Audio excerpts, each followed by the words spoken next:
ہمارے لیے بہت بڑے آنر کی بات ہے کہ اس وقت ایک بڑی شخصیت، علمی شخصیت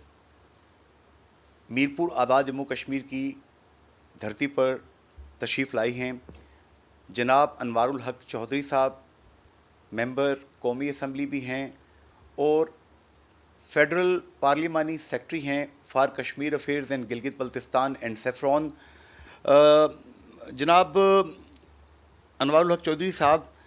کشمیر کے ساتھ آپ کا قلبی تعلق، دلی تعلق، آپ کا لگاؤ کیا ہے؟ جی بسم اللہ الرحمن الرحیم۔ 1947 میں تحریک پاکستان کے نتیجے میں پاکستان تو آزاد ہو گیا، لیکن تحریک پاکستان کا ایجنڈا نامکمل رہا۔ قائد اعظم نے یہ بات کہی تھی کہ کشمیر پاکستان کی شاہ رگ ہے اور جب بھی پاکستان بنے گا کشمیر پاکستان کا حصہ ہوگا، لیکن جب پاکستان بنا کشمیر ہمارے حصے میں نہیں آیا، کشمیر کو آزادی نہیں ملی، جس کا پوری قوم کو اور ہمارے بانیان کو بڑا افسوس تھا۔ تو یہ پورے پاکستانی عوام کی یہ خواہش ہے کہ ہم آزاد کشمیر جو کہ ہمارا بیس کیمپ ہے، ہم اس کو مضبوط کریں اور یوں یہاں سے تحریک آزادی کشمیر کو پھر ہم نئے سرے سے اس میں جان ڈالیں اور اللہ کرے پاکستانی حکومت اس کو پورے وسائل دے اور تحریک تکمیل پاکستان کی تکمیل کے لیے ہم چاہتے ہیں کہ اس بیس کیمپ سے آزادی کی تحریک بھرپور طریقے سے چلے۔ پاکستانی گورنمنٹ اس سے سفارتی، سیاسی اور اخلاقی حمایت جاری رکھے گی اور ہم چاہتے ہیں کہ تحریک پاکستان کی تکمیل کے لیے اس بیس کیمپ کے ذریعے ہم کشمیر کو پلیبیسائڈ کے ذریعے آزادی دلوا کر تحریک پاکستان کی تکمیل کریں۔ اچھا چودھری صاحب، یہاں پہ ہم دیکھتے ہیں کہ ہندوستان نے ہندوتوا آئیڈیالوجی، فاشسٹ آئیڈیالوجی کے مسٹر مودی نے مقبوضہ جموں کشمیر میں ہر ظلم ڈھا کے دیکھ لیا۔ وہاں پہ 10 لاکھ سے زائد ہندوستانی فوج اس وقت تعینات ہے۔ اس کے باوجود کشمیری نوجوان وہاں پر اپنی اس آزادی کے مطالبے سے پیچھے نہیں ہٹ رہا۔ جموں کشمیر کے، مقبوضہ جموں کشمیر کے نوجوانوں کے اس جذبے کو آپ کیسے دیکھتے ہیں؟ دیکھو جی، تحریک پاکستان میں جو فارمولہ بنایا گیا تھا وہ یہی تھا کہ جہاں پر مسلمانوں کی اکثریت ہوگی وہ علاقے پاکستان میں شامل ہوں گے، جہاں پر ہندوؤں کی اکثریت ہوگی وہ علاقے ہندوستان میں جائیں گے۔ لیکن کشمیر کے معاملے پر اس فارمولے کی خلاف ورزی کی گئی اور غاصبانہ قبضہ ہندوستانی فوجوں نے اس پر قبضہ کر کے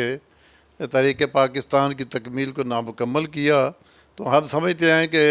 کشمیری عوام میں، نوجوانوں میں جو جذبہ حریت ہے، جو آزادی کا جذبہ ہے، وہ بدستور قائم ہے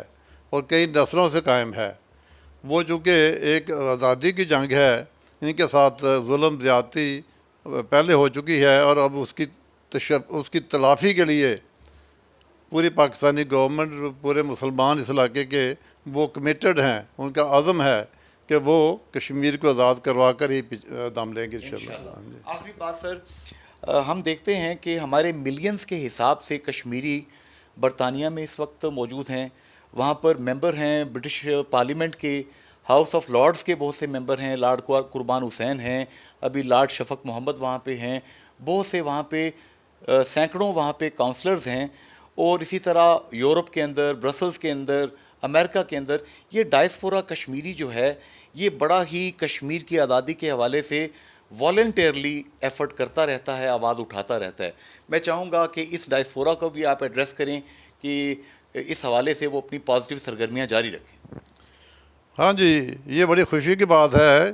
کہ ہمارے کشمیری بھائی اب پوری دنیا میں پھیلے ہوئے ہیں اور لندن میں، امریکہ میں، ہر جگہ انہوں نے بڑی اچھی پوزیشنیں سنبھالی ہوئی ہیں اور بہت سارے الیکٹڈ اداروں میں بھی ہمارے کشمیری بھائی پہنچ چکے ہیں اور ان میں وہی آزادی کا جذبہ بدستور قائم ہے اور ہم چاہتے ہیں کہ ان کی کوششوں سے، ان کی کاوشوں سے ہم تحریکی آزادی کشمیر کو اور زیادہ تیزی دیں اور زیادہ اس میں جان ڈالیں اور زیادہ اس کو ایکٹیو کریں اور یوں ہم ان کے تعاون سے اور مقامی کشمیری دوستوں کے جذبہ حریت کو مد نظر رکھتے ہوئے اور ان کی کوشش و کاوشوں سے اپنا مقصد کشمیر کی آزادی جلدی سے جلدی حاصل کر لیں۔